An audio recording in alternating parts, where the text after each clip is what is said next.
പതിവ് തെറ്റിക്കാതെ ദുഃഖവെള്ളി ദിനത്തിൽ മലയാറ്റൂർ മല ചവിട്ടി മന്ത്രി റോഷി അഗസ്റ്റിൻ 38-ാം വർഷമാണ് കാൽനടയായി റോഷി അഗസ്റ്റിൻ മല ചവിട്ടുന്നത്. മന്ത്രി റോഷി അഗസ്റ്റിൻ ഇന്നോ ഇന്നലെയോ തുടങ്ങിയതല്ല കാൽനടയായുള്ള ഈ മലയാറ്റൂർ യാത്ര. 10ാം ക്ലാസ്സിൽ പഠിക്കുമ്പോൾ മുതലുള്ള ശീലമാണിത്. 1985-ൽ ചക്കാമ്പുഴയിലെ വീട്ടിൽ നിന്നുമാണ് ആദ്യമായി മലയാറ്റൂരിലേക്ക് കാൽനടയായി യാത്ര പുറപ്പെട്ടത്. 3.5 പതിറ്റാണ്ടിനിപ്പുറവും ആ പതിവ് തെറ്റിക്കാതെ റോഷി അഗസ്റ്റിൻ സുഹൃത്തുക്കൾക്കൊപ്പം കാൽനടയായി യാത്ര ചെയ്ത് മലയാറ്റൂർ മല ചവിട്ടി.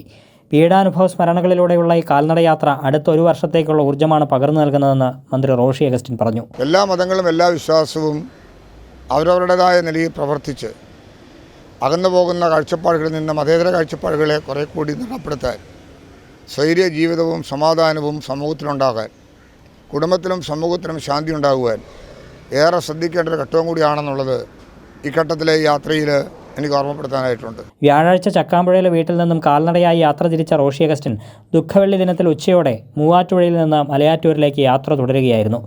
രാത്രിയോടെയാണ് അദ്ദേഹവും സുഹൃത്തുക്കളും മലയാറ്റൂർ മല ചവിട്ടിയത്. കൈരളി ന്യൂസ്, കൊച്ചി.